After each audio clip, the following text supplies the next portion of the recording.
Hello everybody, and welcome to another episode of Steven Goes to the Movies. I'm here with my beautiful girlfriend Cynthia, and we're on the way to Bumblebee, and we're going to be discussing the movie we saw yesterday, which was Mary Poppins Returns.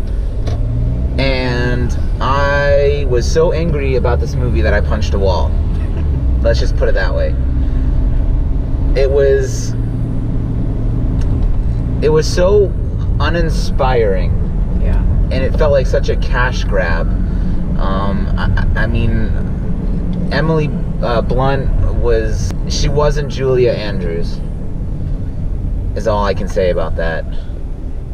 I thought I don't know how to explain it, but she didn't have the classiness that Julia Mary Poppins had.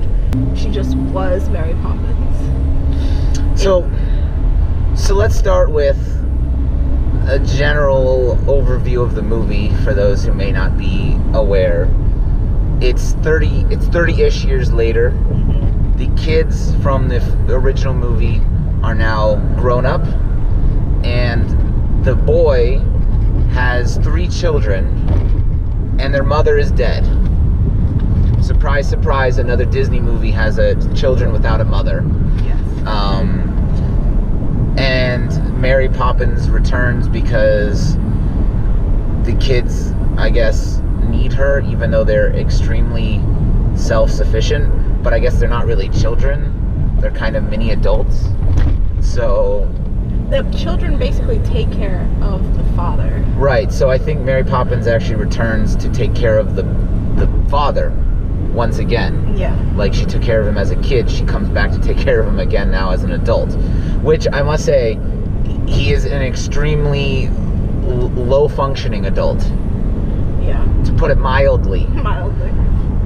I mean, he makes it very clear in the beginning that his wife did all the finances and, you know, did all the shopping. And, I mean, he clearly was not a well-rounded individual who was an artist. Who's an artist, but they never really do anything with him in the art. Nope. He mentions a couple times about wanting to sketch certain things, and you know, we're not going to get into spoilers yet, but the one time we do see a piece of artwork, it was very infuriating. Yeah. To say the least. So yeah, I guess, I mean, that's kind of the general overview of the movie. Mary Poppins Returns, as the name implies. They did very little to call back to the original. They had somehow the admiral who lives next door is still alive 30 years later. Yeah. But the parents of the 2 children have died. Somehow. And the admiral was older than the parents. He was at least 30 years older than the parents were. In the original movie. And yet he's alive, and the parents have died, or maybe they haven't died, but they're not in the movie in any way, and they don't even mention them. They're dead. They're dead. I mean, they can't be alive. They can't be alive because of the whole bank thing. Right? Yeah, exactly. Which, don't even get me started about the whole bank bullshit. Should we go into spoilers? I mean, I guess I'll just say spoiler. So first off, don't go see it. Don't waste your money on it. But now we'll discuss our further frustrations, and now, you know, with the spoiler warning attached. So should we start in the beginning? Sure. Let's start in the beginning. So one of the main characters is, I forget his name in the movie. That's how unmemorable he was. It was the guy that played the Broadway musical guy. Jack the lamplighter. The lamplighter. That's the chimney sweep person in this movie, is Jack the lamplighter, and he had too much of a role, and he didn't really do anything. And yet he didn't do anything except he was kind of a taxi. Yeah. He appeared when they were going somewhere, and he would let them ride on his bike to go from place to place. And he was a love interest that we never actually saw develop, except at the end, all of a sudden, it was there. It was a stupid love interest. Didn't need to be there. I actually didn't mind the opening scene. He like sings. No, listen. I didn't mind it. It wasn't terrible because the first movie started with the chimney sweep character as well. you know, so that's kind of their way of introducing us back into the world, is through this specific, I guess, role in society, which is a very low-class role, and yet in both movies they're treated as like upperclassmen. I mean, he like steals an apple and tosses it to a guy in like a bread line, and he's singing about how he like doesn't have enough money to make it through the day, and he has to borrow, but it's okay, he's still, you know, happy to be alive or whatever. Is that what he was singing? Something like that. Let's just say real quick, none of the music was memorable in this movie. I cannot remember any of it. I can only remember one line from 2 different songs. The first song was when he said something about, so you had to borrow $1 from your brother, but it's okay, or something. And then the other song, the other Lamplighter song, where it was, I can't remember it. It was something like, light a little lamp. Light a little something. Light a trick with me, or something. It was so bad. It was so frustrating. None of it was memorable. None of it was memorable. None of it. So that's how the movie starts. Yes, and then we get introduced to the family, who there's something wrong with the piping, and right, there's clearly the house is in disarray. Yeah, the house is clearly not maintained. Everything's all over the place. Their nanny quits because the children... Oh, no, that was the first one. Oh, my God. They don't have a nanny because there's no money. Because the mother went through a long battle with some illness and died.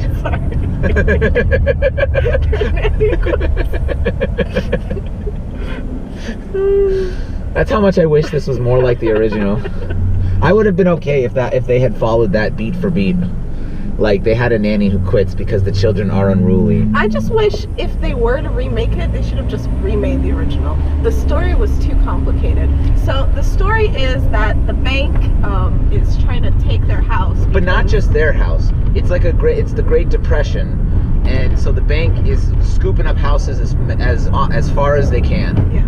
They're letting people take out loans they know they can't pay, so that they can take the house when they can't pay it back in time. Yes. Go on. And that's basically the storyline of the whole movie. They're trying to... Oh, so the idiot father forgot I forgot to pay the... No. He forgot that he had shares in the bank because his dad in the original was a senior in the bank. A senior partner in the bank doesn't share with his children that they own stock and doesn't keep it in a safe place? It just doesn't make sense. And the sister is the one who's like, oh, but our father was a senior and we have shares in the bank. And he's like, oh, that's right, I forgot. Like, oh, right, yeah. And then they couldn't find the certificate for the shares because that's not in a safe place, apparently. Which, now we can get into that spoiler from earlier, which was how frustrating this movie was. We find out that he had actually, as an adult, sketched on the back of the share certificate a family drawing. Just on the back of extremely important piece of paper. Right? It was like a $20,000 share in a bank. Which at the time was a lot of money. Right. And as an adult man, drew on the back of it and then like cast it away. And luckily the kid finds it and didn't know it either, but he used it on the kite, and then that kite played way too much of a role in the movie as well. Yeah, so the kite from the original movie gets used way too much in this movie. In the beginning, like, the kid tries to get it. Oh, and how we're introduced to Mary Poppins is just weird. It's so bad. Because the kid's trying to fly the kite, and the kite gets blown away. And it would have pulled him... It would have killed him. It would have killed him. It would have sucked him away into who knows where. But luckily, Mary was on the other end holding the kite from flying away. First the guy. Well, yeah. First the lamplighter just happens to show up and grab the kid and hold him back from flying away. And then Mary Poppins is holding the kite, and she comes down. And she floats down in front of them. In the original movie, Mary Poppins appears at their front door. We, the audience, saw her float in. Yeah. And we know there's something magical about her. But the kids in the family don't. they just know that she's the nanny and she's at the door, Yes. and then the kids go on these wonderful imaginative adventures, and were they real, were they not, like, we don't really know. In this one, she literally floats down from the sky in front of them. Yeah. And the lamplighter. They use too much magic. Way too much magic. But let me just, the lamplighter guy knows Mary Poppins. He goes, oh, it's Mary Poppins. Like, but I met you when I was a child.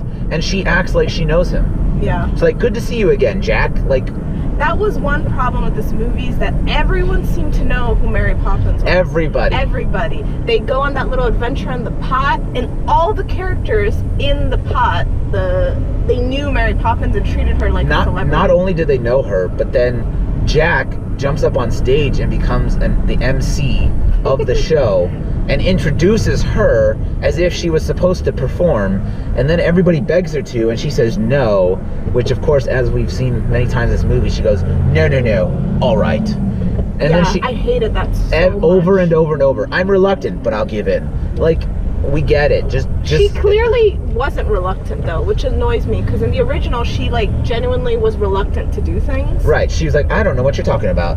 And then in this one she's sort of like, no, okay. Like, it was just too, I don't know. I don't even know how to describe that. It was just, she like clearly wanted to do it, but she pretended she didn't, and then did it. I don't know. I didn't buy, what's the actress's name? Emily Blunt. I didn't like Emily Blunt as Mary Poppins. I think she kind of destroyed the character, to be honest. I don't know. I think, like, maybe the writing and the directing had bits to do with it. I mean, Emily Blunt is a great actress, and I think she gave it her all as to what she was told to do. Maybe she just wasn't right because, again, nobody can be Mary Poppins but Julie Andrews. And that's why we were even saying maybe if it had been someone else, like some other nanny, some relative of Mary Poppins's, or something that made it where she could be different enough. But the fact that when she shows up and they're like, Mary Poppins, you haven't aged a day. Like, and she's no. like, indeed, or whatever. Like, they were trying to make us feel like it's the exact same person. There was only one moment in this movie that I was like, that's so cute. And it was the bit where they're in the pot and there's a drawing of cartoon of a whale that's like in a tub of water, and he like splashes out everyone. And all the water characters that get hit by it are like, ooh, like, that's fun. I like that. And then all the other characters like, oh. Yeah, no water on me. That was the only part that I enjoyed. But the movie took about 40 minutes to get to the first scene that had any kind of cartoonish stuff. Yes. Because the first thing she does with the kids is she gives them a bath, and they go into like a digital underwater world where other characters that they know, like the woman that walks her dog and the milkman, are and the admiral guy are like swimming through the water as well. So weird. And they're like, and they actually greet them like they're there.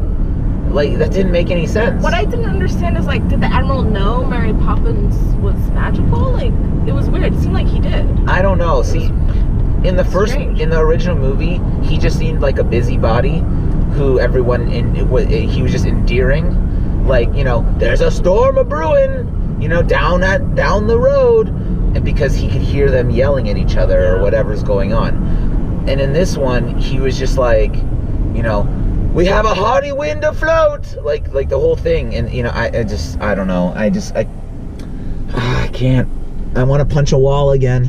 I can't do it. I can't. Also, they also brought in that whole cannon scene where all the stuff falls when the cannon fires. And yet somehow the lawyers who are in the house at the time just happen to know how to like grab things. And then like they would like punch the piano and it would go back into its place or whatever. Like, the first one had just a magical in it, like a whimsicalness to it. I thought that this one didn't. In the original one, it worked because everyone was concerned about everything falling except the father. Right.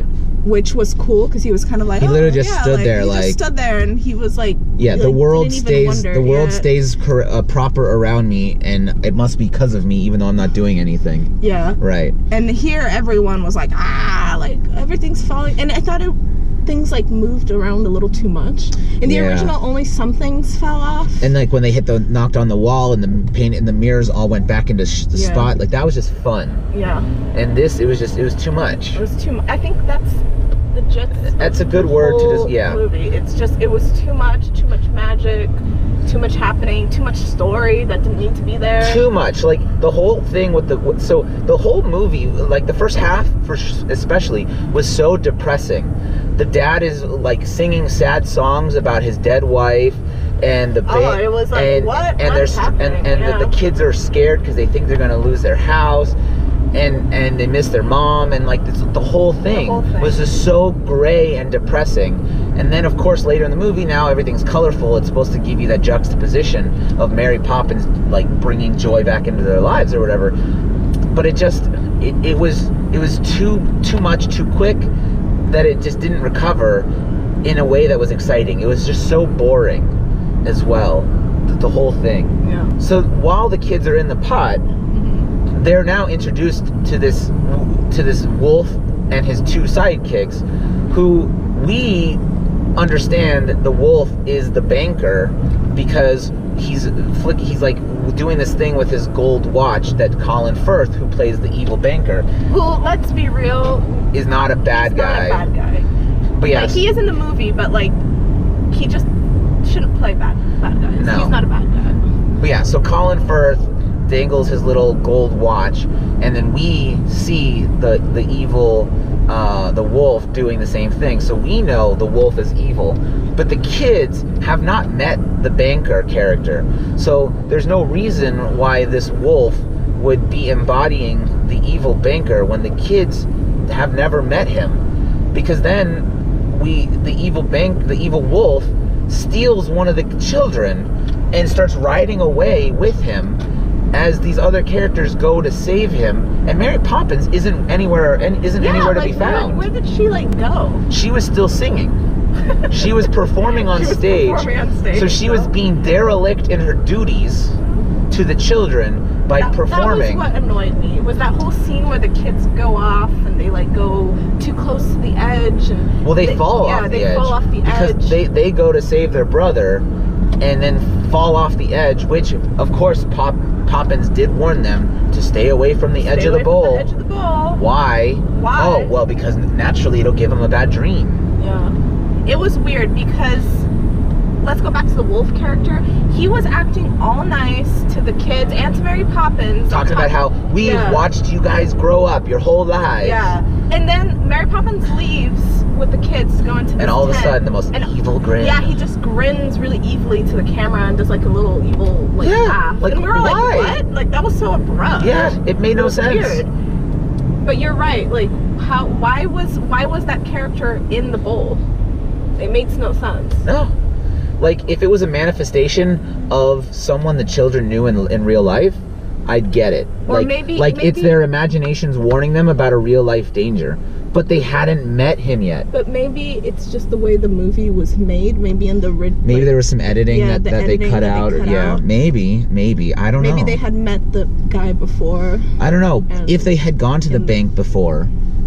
Because like I said, maybe it was like a scene that got cut out. I guess, yeah, maybe. Make sense. And the whole thing with the bowl was stupid because they chipped the bowl, so they went into the bowl to fix the bowl. But that scene was only there so we could meet Meryl Streep's character. Right, because then they come out they come out of the bowl and the bowl is still broken. Yeah. But then they take the bowl to Mary Poppins' cousin. Oh, and the only reason they went into the bowl was to fix the carriage. Right. That was why they went into the bowl. Right. With the talking duck. Yeah. Or the talking duck and the talking horse. Yes. Who knew Mary Poppins very well. And the kids were like, you know her? And they were like, yes, of course. Who doesn't know Mary Poppins? Yeah. Who doesn't know Mary Poppins in this movie? But yeah, and so then we meet Meryl Streep's character, who has a terrible fake Russian accent. She's supposed to be like a fixer of things. And but her whole house every second Tuesday or Wednesday freaking rotates upside down. And she can't fix anything. And she doesn't know how to fix anything until Mary Poppins, who they don't even really like each other. No. They have like an estranged relationship. All of a sudden, Mary Poppins, like, they do this whole song about looking at the world upside down or right side up. And then she loves the second Wednesday of every month because now she can fix things even better.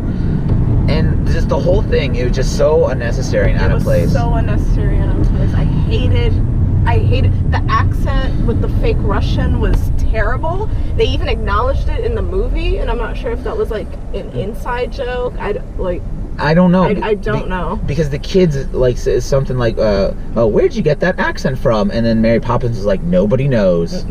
She said it really like like, whoa, shade alert. Shade. No one knows where that accent came from. Yeah, it was terrible. It was absolutely terrible. So then anyways, the rest of the movie is basically a race against time, as Colin Firth has given them until the last bell has rung on midnight on Friday to pay off the loan. Even though he's totally evil and doesn't intend to give him that time, but luckily one of the two lawyers was kind of not totally evil, and so he does make it so that they get that all the time they need. I don't know. And then Mary Poppins uses her magic once again in front of everybody. She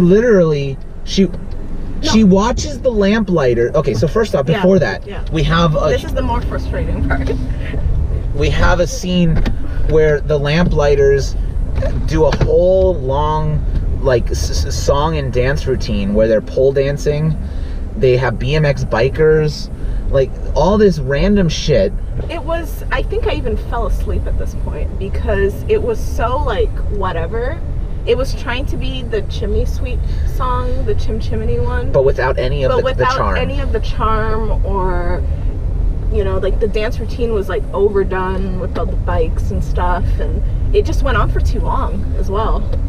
Went on way like I said, I think I fell asleep in the half of it, and I woke up and it was still going on. It was still the song.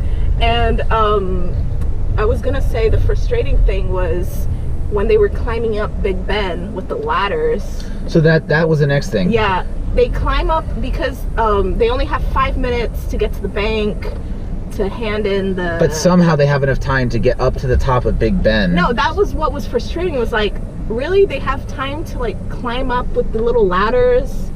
Really unsafe. And then they can't make it. The guy makes it.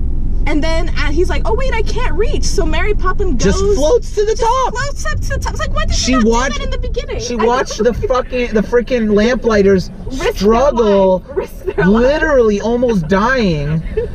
Almost dying. Floats up, happily floats up, and like fixes the time. I'm like, why did you not do that before? It was so frustrating. And she uses her magic in front of everybody again because, you know, this isn't something that like has to be a secret, and just floats to the top as everybody just finds it super charming, and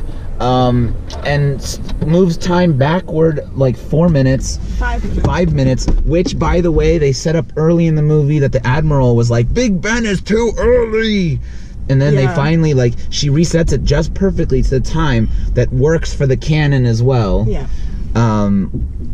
And they do that. Then now we go back to the two adults. So about the kite. With the kite, and they're like, ugh. No, the kite. So the drawing was behind the certificate. Was on the back of the banknote. Yeah. Yeah, and the kid cut it up and glued it to fix the kite that was broken. Mm-hmm.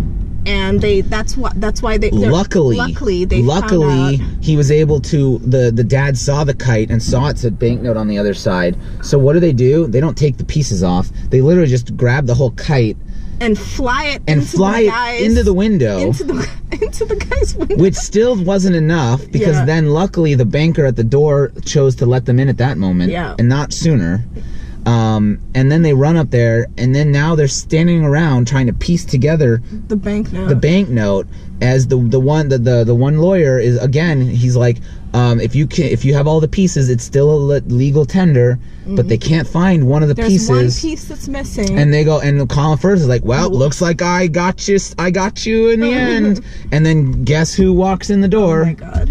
Dick Van Dyke, not as a chimney sweep, but as the elderly banker who is not crazy and made a bad choice letting Colin Firth be in charge of the bank. He does a whole dance number.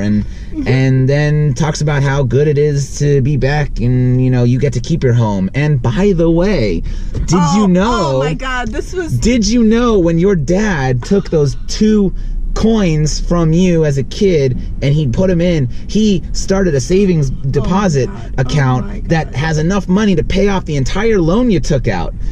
Your dad was a senior partner and you are a part-time bank teller, and you took out a loan from us, but you didn't know you had a savings account with more than $20,000 in it. More than 30,000 because more than 30. Yeah. You didn't know you had with more than $30,000 in it, because that makes sense. It made no sense. That makes movie.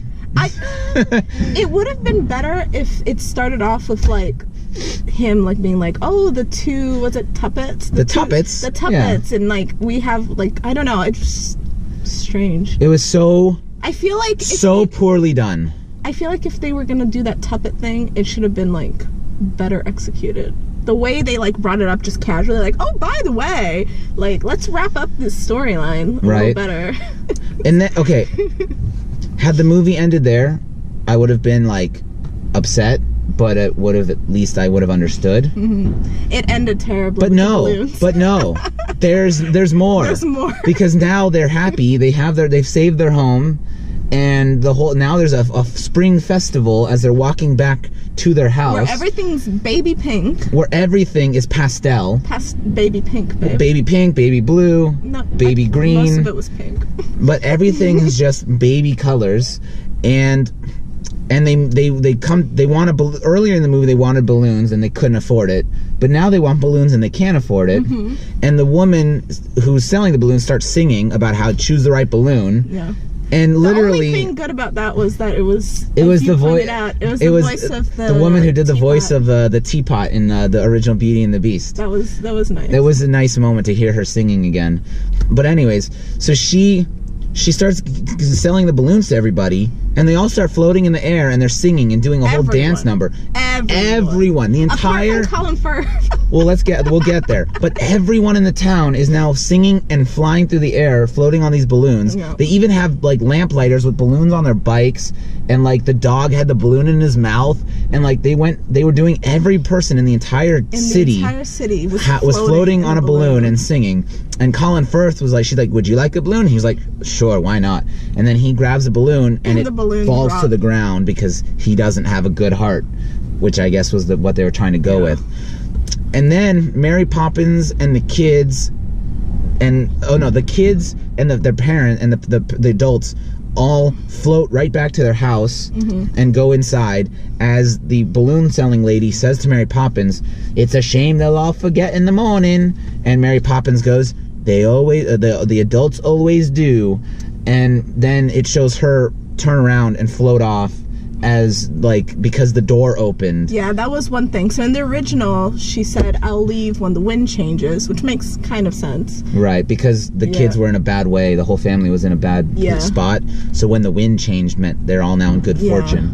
And in this one, instead, she literally started off with, I'll leave when the door opens. Oh my God. And then at the end of the movie... Which makes no sense to anyone. And then at the end of the movie, the dad character goes, something has opened in me that I did not realize could ever be opened again. Like, oh my God. And then she turns and floats off into the wind.